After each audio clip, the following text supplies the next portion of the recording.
Hello guys, one new more magic of 4 એટલે કે ચોગડાનો જાદુ.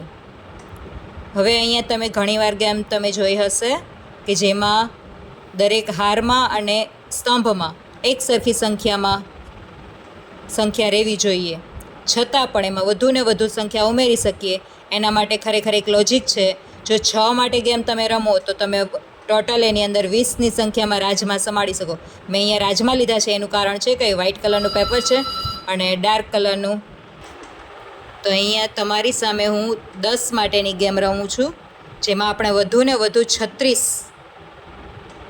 રાજમા સમાડી શકીએ. અને અત્યારે જે રાજમા છે એ ટોટલ કરી લઈએ તો એમાં કેટલા સમાઈ શકે એ આપણે કાઉન્ટ કરી શકીએ. તો અહીંયા ખરેખર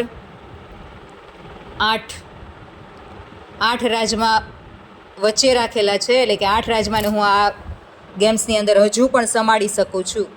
અને હજુ જોઈ લ્યો, તમે જોઈ શકો છો કે દરેક હાર અને કોલમમાં ટોટલની સંખ્યા 10 છે. દરેક હારમાં અને દરેક કોલમમાં સંખ્યા 10 છે.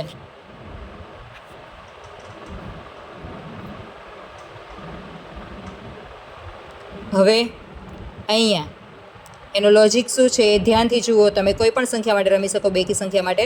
હવે અહીંથી હું આ એક રાજમાને લઉં છું અને વચ્ચેના જે બે કોલમ વચ્ચેના જે બોક્સ છે એ બોક્સમાં એડ કરીએ તો બોર્ડર ઉપરના કોઈ પણ બોક્સમાંથી અન્ય બોક્સમાં તમે સ્વાઇપ કરી શકો છો.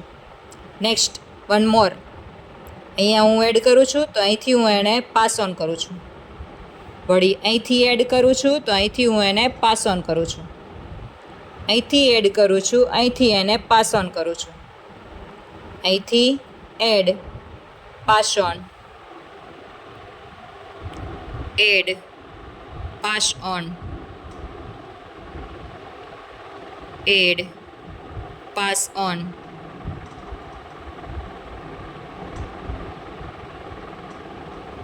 Add, pass on. હવે તમે જોઈ શકો છો તો પણ 10 કાઉન્ટ રહે છે, કે જેમાં સંખ્યા આ રીતે જળવાઈ રહી છે. Thank you.